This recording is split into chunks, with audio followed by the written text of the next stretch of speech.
Hello there. In this video I wanted to talk to you a little bit about a particular tune, in fact a particular fiddle player who I feel has influenced my style so much. And it's an Irish fiddle player who I first discovered on an album, or an LP as we called it then, by a gentleman called John Kelly. His style was quite unique, I found, and when I located this LP in Cecil Sharp House, which is in Camden Town in London, which is where I was working at the time as a young man, upon finding this LP, which I bought from Cecil Sharp House, and listening to John Kelly's playing, his style influenced me a great deal. Now, since then, I've found that his granddaughter has made a wonderful website all about the life and times of John Kelly, and more importantly, recordings of his music and the way and style that he played. So I will leave a link in the video description so you can explore that at your own leisure. But there's a whole wealth of really nice recordings that John made. Now, why did his style of music or his style of playing influence me so much? Well, at that time I'd been trying to play the fiddle, play Irish style fiddle for quite a while, and I hadn't quite got it.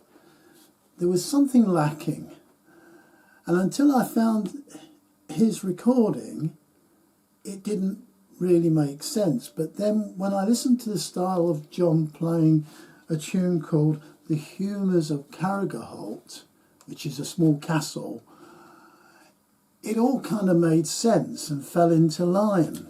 And I'm going to try and demonstrate exactly what I'm talking about. Now, first of all, I'll play the Humours of Carrigaholt in the style that John plays it. I'll also play it at the same sort of tempo as well, which is quite quick, quite lively. And then I'll talk a little bit about it and then go through the tune with you more slowly. This is the actual melody.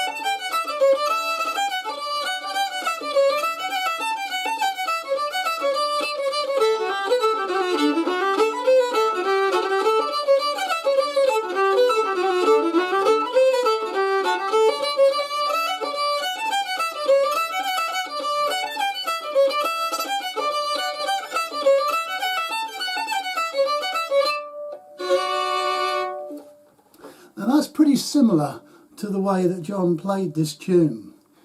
But the thing that was important to me and what struck me when I first heard him play it was the sort of repetition of the bowing. In other words,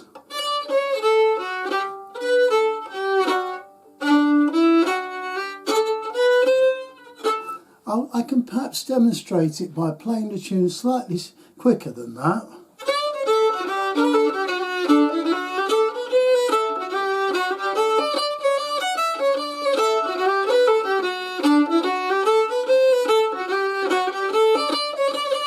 Now, I don't know if you noticed, but I was sort of doing a quick kind of return bow stroke there. Now, I don't know if you noticed, but I was sort of doing a quick kind of tried to emphasise that so you could hear it. But what's actually happening is my bowing is counting out the rhythm. 1, 2, 3, 4, 1.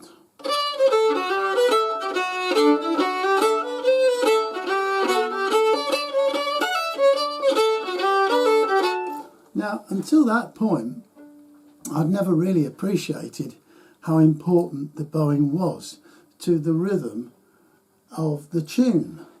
But then when I listened to John's playing of the tune, I could hear it beating all the way through. 1, 2, 3, 4. I could hear that bow, that pushing bow.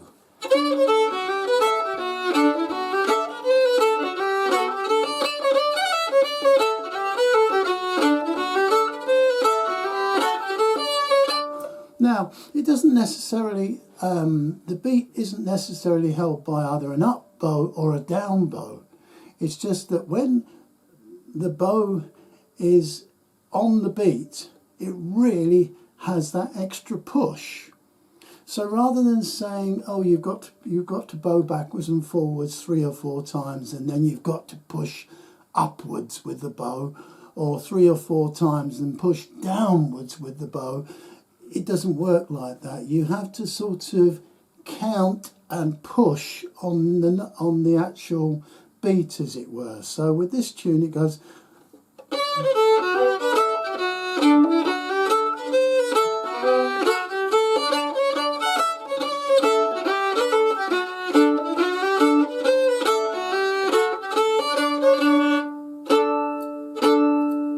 That's the beat. 1, 2, 3, 4.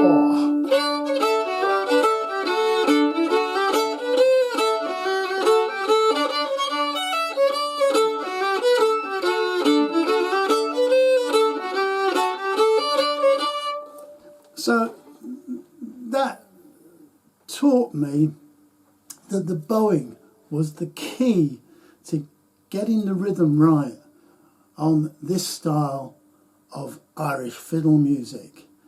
And since that time, I never kind of looked back, because whenever I approached a tune, I always thought to myself, what is the main rhythm driving through this tune? What is the pulse?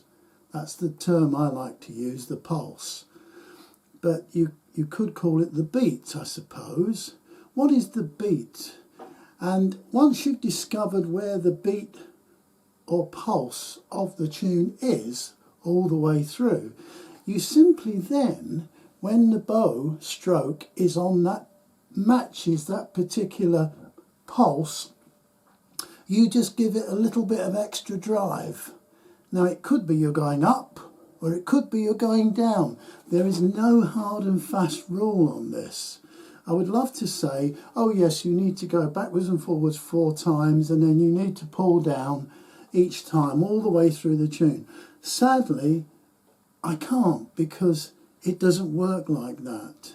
You have to just work out where that pulse is and then push with the bow a little bit harder to give it that emphasis, so that you can hear a distinct rhythm going throughout the tune.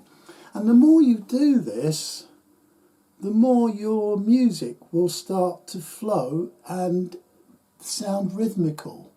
We've all heard fantastic fiddle players, either on recordings or on video or whatever. And if you try and work out what it is they're actually doing, it's the fact that they've got this strong rhythm going through, this strong rhythm pattern, and it's provided by the bowing. The notes are important, obviously, but it's a combination of the very strong bowing rhythm and the correct notes, hopefully. So I'm going to now go through this tune with you. I'm going to play it at the speed I would normally play it at. I don't play it quite as quickly as John. I tend to temper it back slightly, but that's purely because that's my preferred style. So this is the tempo I would normally play this tune at.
Now, what I'll do now is I'll just play it slowly if you're wanting to learn this tune by ear.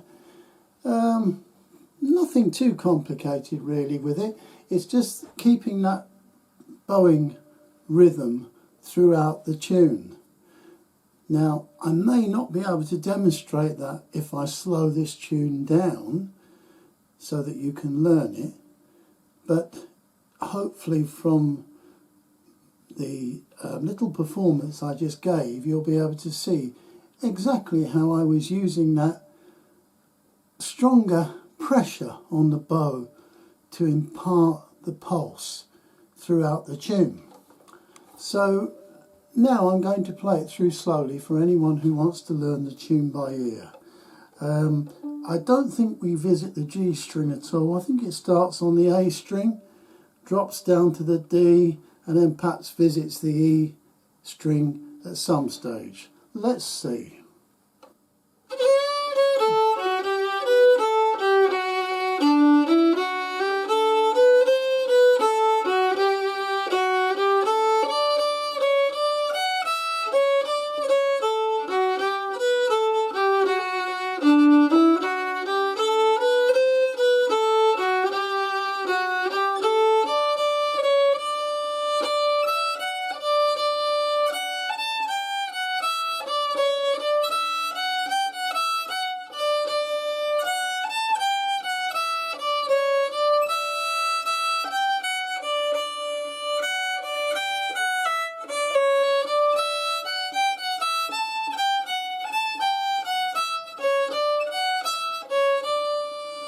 Again.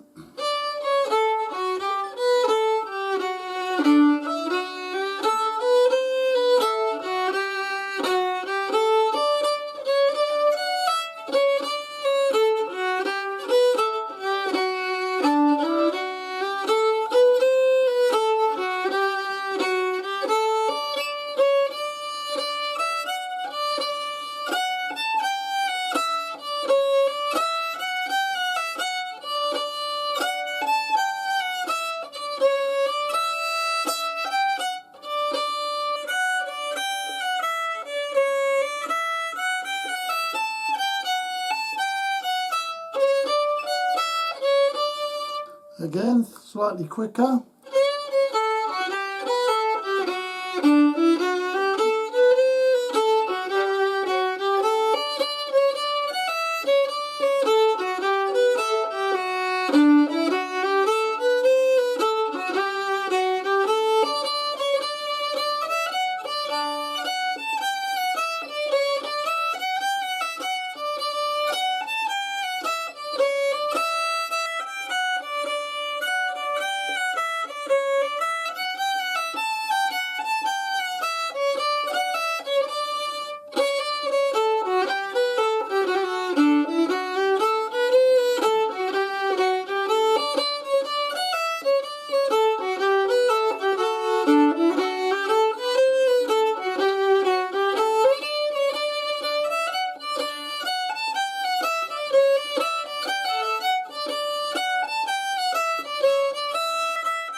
and regular speed.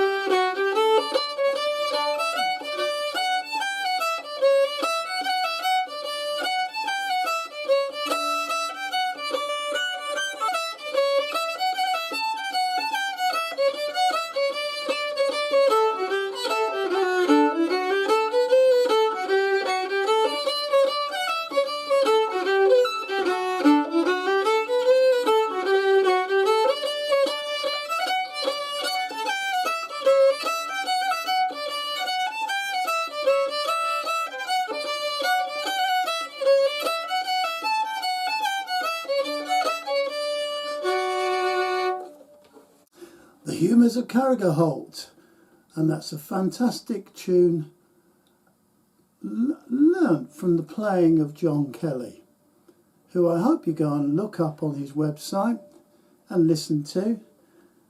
Marvellous fiddle player, great style, really excellent concertina player as well, and somebody who certainly influenced me when I was first learning Irish fiddle music and learning how to impart rhythm into a tune. Up until that point, as I said before, up until that point, I'd never really quite clicked how to give rhythm into a fiddle tune until I listened to his playing.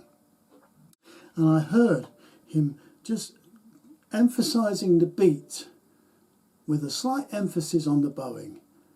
And that's what I've tried to demonstrate in this video. So I hope it's of use to you and helpful.